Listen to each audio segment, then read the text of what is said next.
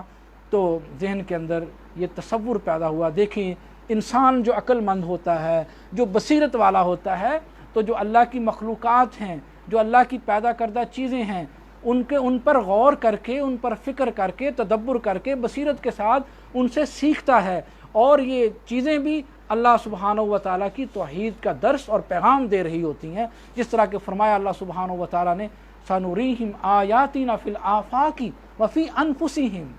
أَفَلَا يَتَدَبَّرُونَ، ہم عن قریب آپ کو یہ آسمان کے جو افق ہیں، یہ جو کنارے ہیں، ان کے اندر بھی اور بذات خود تمہارے اپنے نفسوں میں بھی یہ جو علم فزکس ہے اور یہ علم حیاتیات ہے، جس قدر تم اس کو پڑھتے جاؤ گے، اس کا مطالعہ کرتے جاؤ گے، مشاہدات میں آپ پڑھو گے، اس قدر اللہ ذوالجلال والاکرام کی توحید جو ہے تمہارے اوپر واضح ہوتی چلے جائے گی۔ تو حضرت ابراہیم علیہ السلام کا یہ ذکر جو ان کے مشاہدات ہیں یہاں بیان کیے گئے، اور اسے سیکھنے کا ایک پروسیس ہے وہ بتایا گیا ہے۔ اس کے بعد یہاں پر اقوام کی جو مختلف اقوام ہیں، 6 قسم کی اقوام کا اللہ نے ذکر کیا، ان کو جو تباہ و برباد کیا، ان کے جو وجوہات ان کا ذکر کیا ہے اشارتاً، اور اگلی صورت کے اندر سورہ الانعام میں، سورہ الاعراف میں ان کا تفصیل کے ساتھ اللہ تعالیٰ نے ذکر کر دیا، ہم وہاں پر اس کا ذکر کریں گے۔ اس کے بعد آپ ذرا تھوڑا آگے بڑھیے تو ایک بہت اہم آیت ہے، اس کے اندر جو آپ تفسیر کا اصول ہے اس پر ذرا آئیے۔ میں نے یہ عرض کی تھی، ایک تو تفسیر کا اصول ہے القرآن یفسر بعضہ بعض، قرآن کا بعض کی تفسیر کرتا ہے، اور یہاں پر ایک اہم اصول سمجھا دیا گیا کہ جب تک قرآن مجید کی آیت مبارکہ کی تفسیر اور توضیح رسول اللہ صلی اللہ علیہ وآلہ وسلم بیان نہ کریں تو اکابر صحابہ کو بھی اس کی سمجھ نہیں آتی، حالانکہ عربی جانتے تھے، عربی سے واقف تھے، لیکن اس کے باوجود بعض احکامات ایسے ہوتے ہیں جب تک اس کو سمجھا نہ جائے تو سمجھ نہیں آتی۔ رسول اللہ صلی اللہ علیہ وسلم نے سمجھایا تو سمجھ آئی۔ اس کا مطلب ہے کہ قرآن کی تفسیر کی سب سے اعلیٰ اتھارٹی جو ہے اللہ سبحانہ و تعالیٰ نے رسول اللہ صلی اللہ علیہ وسلم کو دی ہے۔ یہ ہمارا عقیدہ اور ایمان ہونا چاہیے باحیثیت مسلمان۔ تو فرمایا یہ جو آیت ہے نا، الذین آمنوا ولم یلبسوا ایمانہم بظلم اولئک لہم الامن وہم مہتدون، تو صحابہ کرام رضوان اللہ علیہم اجمعین یہاں بظلم، یہ جو تنوین ہے، 2 زیریں، 2 پیشیں، 2 زبریں، اس کو تنوین کہتے ہیں۔ وہ اس تنوین کو علماء اچھی طرح اس سے واقف ہیں اور سمجھتے ہیں، اور جو علوم اسلامیہ کے اسٹوڈنٹ ہیں وہ تو اچھی طرح واقف ہوں گے کہ یہ جو بے ظلم ہے، اس کی تنوین کو انہوں نے تنکیر سمجھ لیا، یعنی اس کا مطلب ہے کہ ظلم کے ساتھ نہیں ملایا، اس کو تنکیر سمجھ لیا، حالانکہ یہاں بے ظلم یہ جو تنوین ہے یہ تعظیم کے لیے ہے۔ تو اللہ سبحانہ و تعالیٰ نے یہ جو فرمایا ہے الذین آمنوا ولم یلبسوا ایمانہم بظلم، تو صحابہ اکرام نے سمجھا کہ اس سے مراد، اس سے تو پھر ہم بچ نہیں سکتے، تو وہ خوف کی حالت میں رسول اللہ صلی اللہ علیہ وسلم کے پاس آئے، اور ان میں خصوصی طور پر ایک حدیث کے اندر آتا ہے جناب ابو بکر رضی اللہ تعالیٰ عنہ تھے، تو انہوں نے فرمایا اللہ کے رسول کیسے ہو سکتا ہے ہم میں سے کوئی کہ جو ایمان لانے کے بعد جس سے کوئی ظلم نہ ہوتا ہو، بعض اوقات ہم اپنے بیوی بچوں کے ساتھ ناراض ہو جاتے ہیں، بعض اوقات ہم نہ جانے کسی کے ساتھ کوئی سختی سے بات کر لیتے ہیں، تو اس کا مطلب ہے کہ اللہ کے رسول ہم تو پھر نہیں بچ پائیں گے۔ دیکھیں صحابہ اکرام کا کتنا ان کو کتنا احساس تھا ان چیزوں کا۔ رسول اللہ صلی اللہ علیہ وسلم کے پاس آئے تو آپ نے فرمایا، اور جو رسول اللہ صلی اللہ علیہ وسلم کی مسکراہٹ کے مقامات ہیں ان میں سے یہ ایک مسکراہٹ کا مقام تھا۔ رسول اللہ صلی اللہ علیہ وسلم مسکرائے اور فرمایا میرے صحابہ کیا تم نے قرآن مجید کی یہ آیت نہیں سنی جو حضرت لقمان علیہ السلام نے اپنے بیٹے کو کہا تھا، یا بنیا لا تشرک باللہ ان الشرک لظلم عظیم۔ یہاں ظلم سے مراد وہ حضرت لقمان علیہ السلام والا ظلم ہے اور وہ شرک ہے۔ تو اگر تم ایمان لانے کے بعد شرک کے معاملات میں نہیں پڑو گے تو پھر تمہارے ایمان کو کوئی خطرہ نہیں ہے۔ تو رسول اللہ صلی اللہ علیہ وآلہ وسلم نے اس ظلم سے مراد شرک کو قرار دیا ہے۔ تو ہمیں شرک سے بھی بچنا چاہیے۔ اس کے بعد اس سورہ کے آخر میں ایک اہم مسئلہ جو میں آپ کو سمجھانا چاہتا ہوں وہ یہ ہے، اس کو ہم سد و ذریعہ کا مسئلہ کہتے ہیں۔ دیکھیں بعض اوقات ایک جائز کام ہوتا ہے تو انسان کو کسی حکمت کے لیے اور کسی مصلحت کے پیش نظر اس جائز کام کو بھی چھوڑنا پڑتا ہے،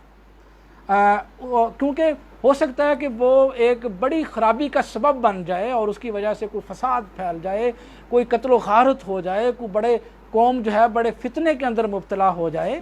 تو اللہ سبحانہ و تعالیٰ نے ایک جائز کام کو بھی فتنے کے پیش نظر جو ہے وہ چھوڑنے کا حکم دیا ہے، اور یہ سد و ذریعہ کی ایک بہت اہم مثال ہے۔ فرمایا وَلَا تَسُبُّوا الَّذِينَ يَدْعُونَ مِن دُونِ اللَّهِ فَيَسُبُّوا اللَّهَ عَدْوًا بِغَيْرِ عِلْمٍ، کہ تم جو دوسروں کے جو شریک ہیں اور دوسروں کے جو معبود ہیں، جس طرح کفار مکہ نے معبود بنا رکھے تھے، تم ان کے معبودوں کو گالی مت دو۔ ہو سکتا ہے کہ وہ ضد میں، ہٹ درمی میں، تعصب میں تمہارے معبود کو گالی دے دیں، کیونکہ ان کو اس بات کا علم نہیں ہے، تو تم ان کے معبودوں کو گالی مت دو۔ یہاں سے یہ مسئلہ بھی سمجھ آ گیا کہ ہر انسان کی ایک دوسرے انسان کے ساتھ محبت ہوتی ہے، کوئی کسی کا استاد ہوتا ہے، کسی کا بڑا ہوتا ہے، اس میں والدین بھی شامل ہیں، تو سمجھایا یہ گیا ہے کہ آپ دوسرے کسی شخص کے بڑے کو گالی نہ دیں، اس کے باپ کو گالی نہ دیں، اس کی ماں کو گالی نہ دیں، اس کے استاد کو گالی نہ دیں، اس کے بزرگ کو گالی نہ دیں۔ ہو سکتا ہے کہ وہ اس کے بدلے میں تمہارے والدین کو، تمہارے ماں باپ کو، تمہارے بڑوں کو، جس کے ساتھ تمہاری محبت ہے، تمہارے اللہ کو جو سب سے بڑا خالق ہے، اس کو گالی دے دیں۔ تو اللہ تعالیٰ نے یہاں یہ بات بھی سمجھا دی ہے۔ اس کی اور بھی بہت ساری مثالیں ہمیں حدیث میں ملتی ہیں۔ مثال کے طور پر رسول اللہ صلی اللہ علیہ وسلم نے فرمایا کہ تم جو ہے وہ جب سورج غروب ہونے والا ہو اس وقت نماز نہ پڑھو، جب سورج نکلنے والا ہو نماز نہ پڑھو، تاکہ یہ شبہ نہ پیدا ہو جائے کہ تم اس کی عبادت کر رہے ہو۔ رسول اللہ صلی اللہ علیہ وسلم نے منع فرمایا ہے کہ جس کو تم نے قرض دیا ہے، جس کو تم نے قرض دے رکھا ہے، اس سے کوئی تحفہ یا ہدیہ قبول کرو۔ رسول اللہ صلی اللہ علیہ وسلم نے منع فرما دیا۔ حالانکہ ہدیہ قبول کرنا، تحفہ قبول کرنا اس کی ممانعت نہیں ہے، لیکن جس کو تم نے قرض دیا ہے اس کا تحفہ قبول نہیں کرنا، رسول اللہ نے منع فرما دیا، کہیں وہ سود کے ساتھ اس کی مشابہت نہ ہو جائے۔ اسی طرح رسول اللہ صلی اللہ علیہ وآلہ وسلم نے دیگر کئی مقامات جو ہیں وہ ان چیزوں کو جو ہیں وہ پیش کرتے ہیں، جہاں مثال کے طور پر ایک معاشرہ ہے، سوسائٹی ہے، کہ آپ کے کوئی بات کرنے کی وجہ سے بے شک آپ صحیح بات کرنا چاہتے ہوں اور وہ لوگ آپ کو ناپسند کرتے ہوں، آپ کو بات وہاں کر دیں اور اس کی وجہ سے کوئی فتنہ فساد پیدا ہو جائے۔ تو عزیز سامعین محترم، اللہ سے دعا ہے اللہ تعالی ہمیں ان امور کو، ان کاموں کو سمجھنے کی صحیح طرح توفیق عطا فرمائے۔ وآخر دعوانا ان الحمد للہ رب العالمین۔ اللہ تعالی آپ سب کو خوش و خرم رکھے۔